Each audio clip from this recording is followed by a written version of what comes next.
Welcome back to the mysterious city of Darktown. For those of you making your first visit to this ostensibly ordinary Midwestern city, you're in for one or two surprises. On our last visit to Darktown, we stayed on the outskirts, in the woods surrounding the city, and we encountered strange cases of the supernatural and unexplained. Today, we venture back to the heart of the city, on our quest to uncover murder.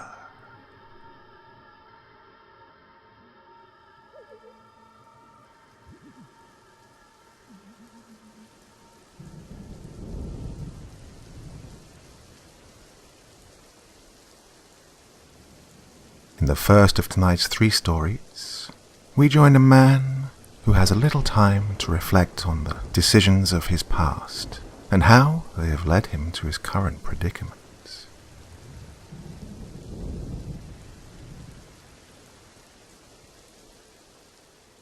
5 minutes. That's how much air I have left in here, give or take a few seconds, of course. I don't have access to a clock to see how long I've been in here. I do know this room holds enough air for roughly 10 minutes total, once sealed completely.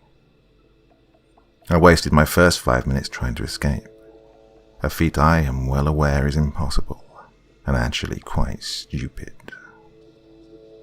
I've resigned myself to this fate, unless she has a change of heart, which is doubtful to say the least. She caught me completely by surprise. I'm almost in awe of her planning. I never once suspected she was anything other than what she appeared to be. I guess that's why they say you should be cautious of who you meet online. 4 minutes now. That's if I can remain calm. I know what to expect, but will it keep me from pounding my fists against the door when my chest gets tight? Who knows? We'll see soon, I guess. She knew just how to cater to my tastes. Blonde hair, blue eyes, goth chick. Something about the light-dark contrast appeals to me. It helped that she looked familiar. I couldn't quite place who she was at first. She played a good role and got the best of me. She knew just how to make me feel comfortable, how to stroke my ego and lull me into a false sense of security. She seemed fragile, broken, desperate. Just how I like them. I guess she just seemed easy.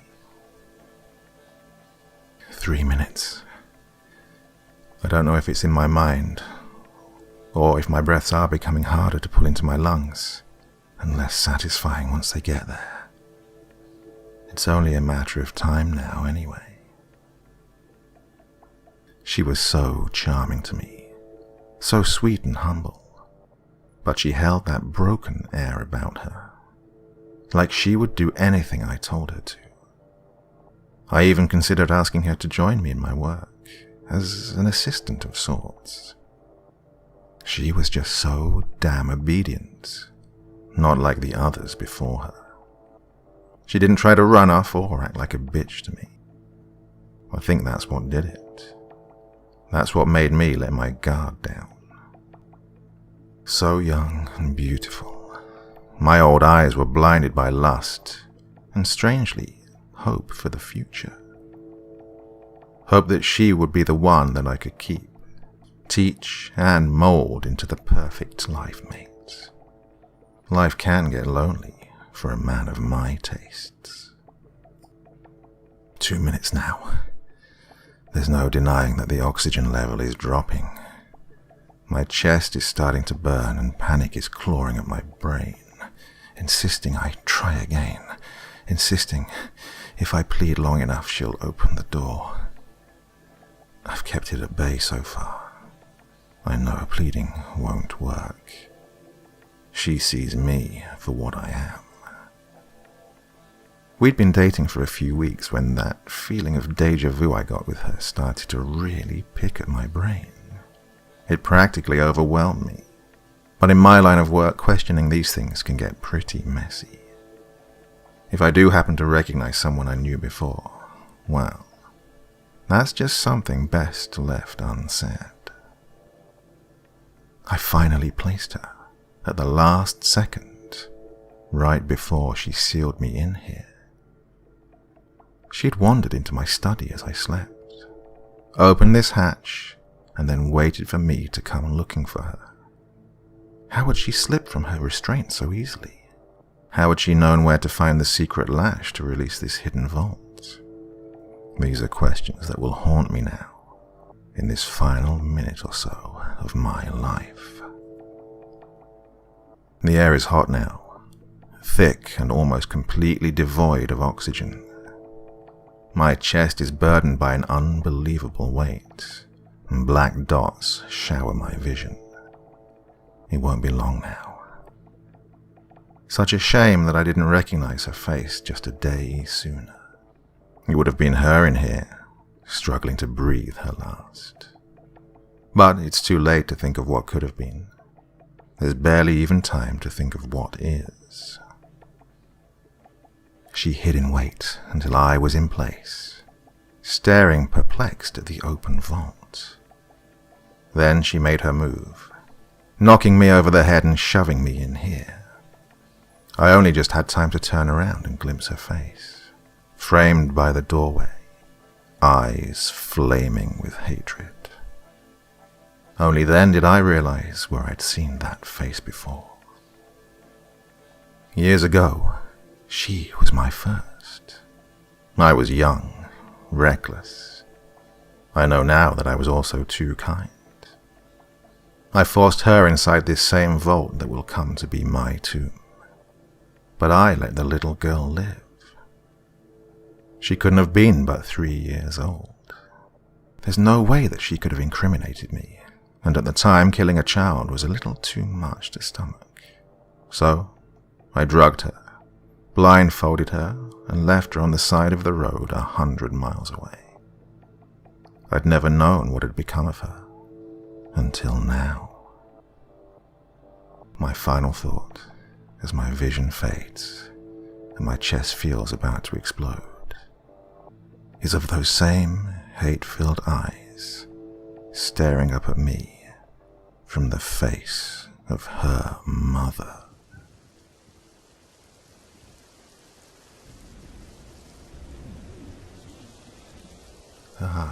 They say we never forget a face, and how true that seems to be. Pity it was a little bit too late for him. And now we move on to a family of 4 brothers who are rejoicing in the excitement of a huge lottery win. But as we are in Darktown, we'll see that not everything ends well.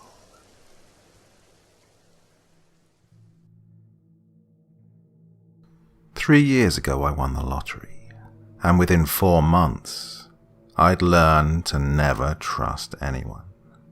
My 3 brothers, Jerry, Paul, and Joseph, and I won the Powerball lottery. We claimed it anonymously and split the $399.4 million between the 3 of us. Of course, after taxes, we only took away around $71 million each. Every week for 10 years, we'd been throwing in $50 a person. Some weeks we'd win a couple of $100, but others we'd only take a couple of dollars. Despite losing money, we would still throw in the same $50 week after week without a second thought. The very hope that someday we might be able to just live comfortably without having a job was more than enough motivation for us. So that's why we never gave up, or even gave the $50 expense a second thought. We started the lottery pool when I was 24 years old. It became a thing one Christmas morning, when we all realized that we were spending around $300 a month on lottery tickets already. Now, before you judge all of us, I want you to know that since we were young, our father had spent almost all of his paycheck on lottery tickets. We captured that same passion, but luckily for us, it was in a more moderate way. Joseph and I have always been the closest, since Paul and Jerry were both more than 7 years older than us. Joseph and I only had a 2-year gap between us. It meant that we argued and fought the most, but at the end of the day we never complained about having to share a bunk bed with each other. No matter how much we argued that day, we would still talk to each other until we fell asleep every single night. We were the ones that actually got everything set up for the lottery pool, and he was the one that convinced Jerry and Paul to join in, so that we could have a better chance. We made ourselves a few simple rules, in case we won, and how we would go about getting the tickets. Number 1. We always used randomized numbers, chance above luck. Number 2. We would buy the tickets in a turn-based system. Jerry, Joseph, Paul, and then me. Number 3. No matter who turned in the numbers, we would always split the winnings 25% each. Number 4. If someone was unable to participate that week, they would not be included in the winnings. For 10 years, we faced almost constant failure. The most we won was around $1,200, but if you added up all the money we'd spent until then, it felt like we were just throwing our money away. For some reason, we still kept doing it without any sort of hesitation. The person who was in charge for that week to purchase the tickets always found the $50 from each of the other people. So, 10 years later, and I went into the convenience store that was right by my house and purchased the 200 quick pick lottery tickets. That Wednesday, I sat in front of the TV while the numbers were being called. I wrote the numbers on a notepad and scanned through every single ticket. When I found one ticket that matched every single number, and in the right order, I stared at the 2 pieces of paper. I checked the ticket over 100 times just to make sure that the ticket I was holding in my hand was the impossible goal my brothers and I were shooting for. I called all of them within 10 minutes, and within an hour, all of them were standing in front of me staring at the lottery ticket. Paul asked me if I was pranking them, but I convinced him that I really wasn't. Jerry's whole body was shaking with what seemed like absolute excitement, and Joseph walked up to me and gave me a hug while telling me that all of our lives would finally get better. We all decided that the cash option would be the best for us to split it equally. And once we got the cash, the first thing we did was split 4 ways on a new house for our mother and father. I have never seen them so happy than the day that we surprised them with their new house. My father fell into tears while trying to explain how much it meant to him, while my mother gave each of us hugs while telling us how great we were to them. With all this newfound money, life was great to me until a month and a half later, when Paul was found floating in his outdoor pool. His neck had been sliced open, with the head of a rubber duck poking out of his open neck. Joseph came over to my house the next day to deliver the news, and when I heard about it, I just wanted to cry over the loss of Paul. We may not have been close, but he was the one that always made sure we did our homework and that we made good decisions. Every time any of us thought about doing something reckless, Paul wouldn't try to stop us, but he would try to talk to us and tell us that he thought what we were doing was absolutely foolish. The paranoia didn't really sink in until the death of Jerry 2 months later. He was found in the middle of our local park, clutching a rubber duck. His stomach was ripped open with both of his feet stuck into his midsection. He had been dead for 8 hours before someone noticed that there was a dead body on the park bench. The day after Jerry's dead body was found in the park, I noticed that Joseph had stopped talking to me altogether. Just to make sure, I texted him over 10 times and called him 3 times, but I never got a response. I remembered playing with ducks with Joseph in the bathtub when we were younger and took baths together. I remember that Jerry and Paul would always make fun of us for playing with such childish toys in the bath, but we were never really affected by their taunts. I didn't want to think it was Joseph actually killing both of our brothers, but I didn't really have any other person to blame. I know I didn't do it, and I know that we claimed the lottery winnings anonymously, so all of my worry was on Joseph. I know that we were family, but you don't know what people will do for that extra bit of money. We all had more than enough money to live off, but obviously Joseph didn't think it was enough for him. For the next 2 weeks, I double-checked everything I did and everywhere I went. I was filled with paranoia, since I knew that Joseph knew where I usually liked to go and what I liked to do. I kept staying vigilant until yesterday. Yesterday, I woke up to the news of Joseph's death. He was found with a knife cut from his neck to the bottom of his midsection. The bottom half of a rubber duck was stapled to his stomach, and the top half of the rubber duck was sewn over his lips. There were 2 words cut into his forehead: "Little Ducky." When I heard the news of his death, my blood ran cold, and I found myself filling with an overwhelming sense of panic. Little Ducky. That's exactly what my mother used to call us.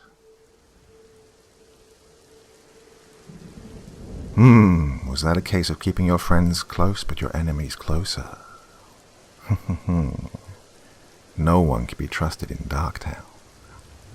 So, on to our final tale this evening. A man, unhappy with the appearance of his home, decides to do a little bit of decoration, but not in the way that most of us would imagine. I walk past the noose in my living room every day. It's been dangling from a hook I've hammered into the ceiling over the coffee table. For 4 months, I've walked past it every morning as I leave the house, and every evening when I come back from work. Learning how to fashion the thing was easy. I almost couldn't believe how many DIY videos were on YouTube. I made mine with an extension cord. I didn't hang the noose to kill myself. Not then. Really, I just wanted it up there for comfort, to have a reminder that there was something there that would let me escape everything if the time came where I needed to. It was like having a radio that you never played, or a chair you never sat on. It was just there, a piece of furniture waiting to be used. Things have been not so good for a while. Not finding a lot of fulfillment at my job. Haven't spoken to any friends in God knows how long. But worst of all, my wife started cheating on me earlier this year. The guy she cheated with is in his 20s. Bartender from in town. Fella at least had the decency to wait until I left the house to fuck her. But they still made it pretty obvious to the neighbors. She would scream loudly, I've been told. Her and I hadn't made love in over 3 years. Hell, we only even spoke to one another maybe once or twice a week. On the day that I found out, when some sheepish neighbor took me out for a drink and broke the news to me, I put up the noose. I did it while she was sitting on the couch watching TV. She said nothing as I stood up on the coffee table, hammered the hook into the ceiling, and draped the knot extension cord over it. I stepped down, looked at her, gave a little smile, and left the room. Not one word was said. The two of us walked past the noose every day for the next few months. Sometimes I'd find her staring at it, concerned, but she never said anything to me. Her demeanor towards me became a lot friendlier. We started talking more often. One night we even had sex. It was passionless and neither of us finished, but hey, it was something. Neighbors told me Mr. Hotshot Bartender was still coming over, but less frequently now. There was a different kind of screaming going on whenever he was over. Constant arguing. Things weren't going so good with them. I just went about my business, but always focusing on the noose. Soon, I kept thinking to myself. Soon. All the neighbors, God bless them, sent me letters telling me to keep strong, that my wife was in the wrong, to consider leaving her and finally finding happiness. All sorts of nice things were said. How I didn't deserve her. How she was a terrible person. How I shouldn't let this get me down. But even being surrounded by all this kindness, nothing comforted me as much as the noose did. It was a guiding light for me, a sign of comfort. It still is, even more so now. One day, I'm sure I'll use it. I'll have to cut the wife down from there first, though. She's been keeping it warm for me since she found all those nice letters. I walk past the noose every day.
Well, my dear friends, I thank you for once again joining me on this voyage through Darktown.